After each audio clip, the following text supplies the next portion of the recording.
First, I would like to thank the National Board and Congressional Committee for having me today.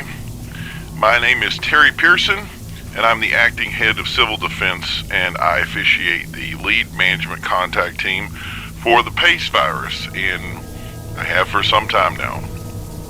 We currently work with CDC and USA MRDC, the Military Arm on Infectious Disease Research.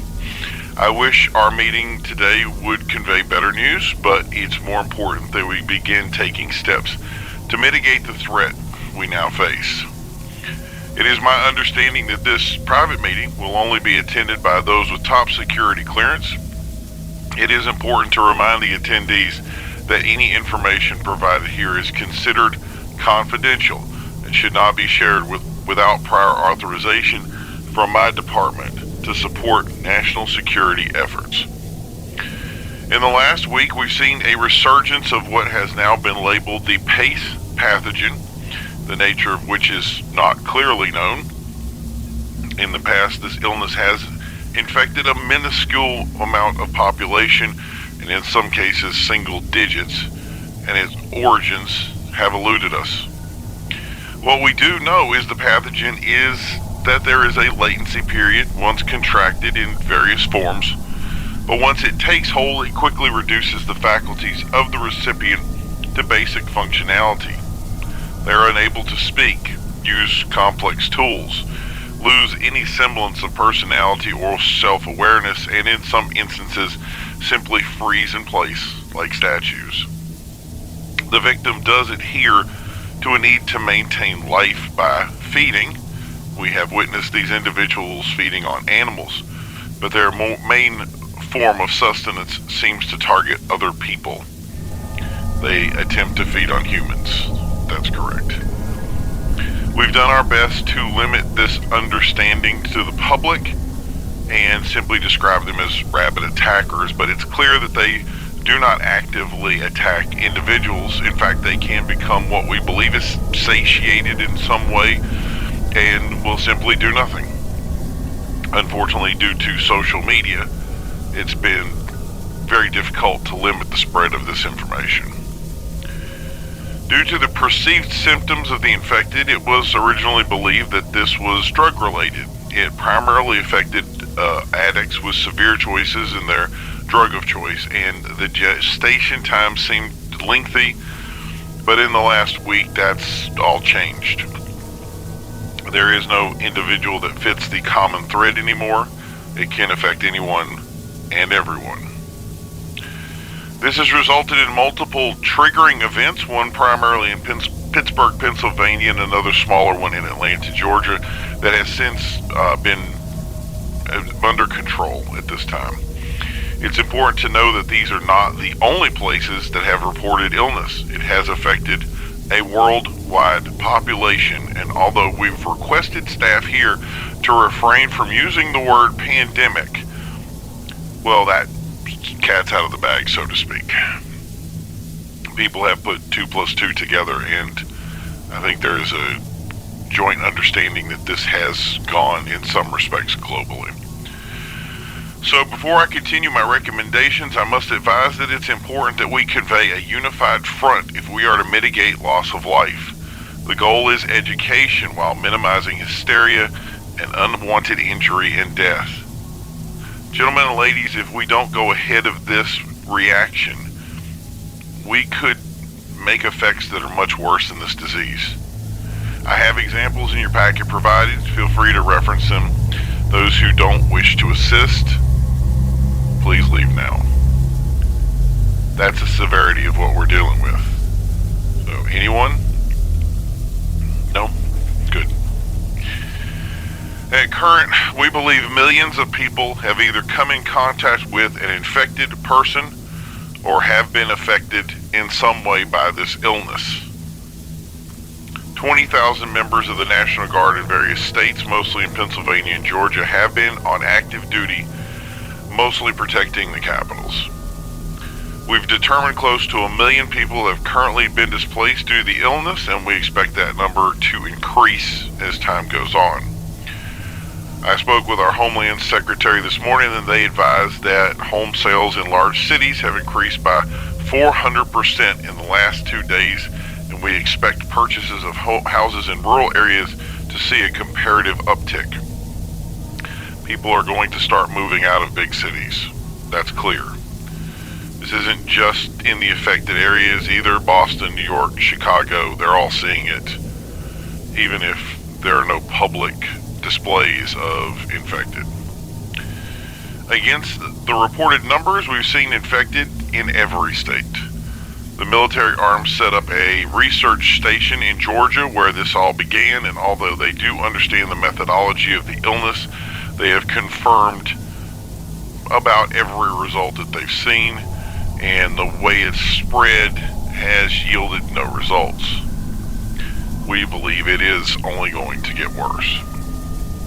If we are to take U.S. figures of 7,707 infected a day, and not taking into account that this is spread in any way other than its primary infection, that's the eradication of half the U.S. population in 65 years. We believe that it's more like the complete eradication of the U.S. population if left unchecked in 30 years. Our model showed that 53,949 people should have been infected by the illness in 1 week. In Pittsburgh, the report was more in the line with 100,000 individuals who were infected in 72 hours. But this is primarily due to the activity that was performed by local government that exacerbated the problem. Still, you can see this is a very serious illness, one made worse by social hysteria, and one that we don't believe the population can handle should it know the true scope of the illness. We've recommended avoiding using specific figures, instead using words like the majority. We've been asked if quarantine is the answer, and we can't advise that at this time. The cost of business and infrastructure would be devastating. Once you quarantine the population, they'll simply move out, and you'll lose important systems such as communication and power, etc., as well as being able to report on affected individuals. We've seen this example in Pittsburgh, where their actions were devastating to both inspection as well as the population in general. Atlanta was able to limit this activity by setting up roadblocks and other actions, but this still affected people fleeing the city and has played havoc on the local population. This action was not necessary. In contrast, Chicago has done virtually nothing and seen very few detrimental effects. New York began cleaning out drug dens and illegal housing, while California's locations like San Francisco have sent private militias to eradicate the sick in homeless areas as well as drug dens, if you will, to prevent the spread. Still, these activities are simply band-aids in an attempt to stop the dam from breaking. The best course of action is to educate your police and first responders in what to look for in individuals who are infected.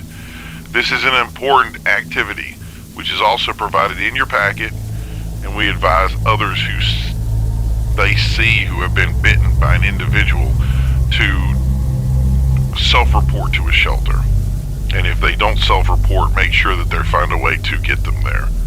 Let me make this clear. If you are infected or are bitten by an infected person, you will not survive. The damage done to the brain is irreparable.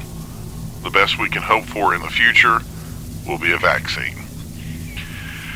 And that leads me to the next topic. In your packet, you're going to see the section on dispatching a victim, and in the past we have trained officers to target the body for effective stoppage. This will not work in this case. This is where we believe there's a drug or other component because individuals do not feel any pain of any sort. They're not slowed down by any sort of vital shot. Shooting them in a vital area will not slow them down. We've advised that targeting the head and neck are the most effective areas to target with weapons and batons, and it is understood that these defense of aggression will lead to death. We believe that this was the perception of people believing they are zombies. Do your best to avoid your teams using this derivative language. We've authorized any agency involved with public and social transmission to take actions to prevent any information that would relay these individuals are, as the term was used, undead, and feel free to enforce the ban on the word zombie in any way you see fit via fines, revocations of licenses, etc. It is a privilege for these guys to broadcast, so make sure you remove that privilege if they don't want to play ball. Remember, the results of not following these orders could be catastrophic. And again, need I point out Pittsburgh, and again in your packet, those locations that have seen in the past detrimental results. Thankfully, I do have good news in this report. We have began to push back on Pittsburgh, and we are starting to see buildings cleared out of infected and returning infrastructure to those areas. We believe that once those efforts are strengthened, that we will easily move forward and, in essence, reclaim the city. We are also looking for support for military in this activity, permission from Congress for access to 7,000 military men from potentially Army or Marines to move into the area and support the cleanup headed by National Guard. It's under your packet under Resolution 88, I believe. So just check that heading. So that concludes this meeting, and we'd like to feel free to contact me at any questions you may have. Thank you again for having me, our esteemed gentlemen and ladies of the panel. We appreciate your time, and we look forward to seeing a resolution and an end to this infection as soon as possible.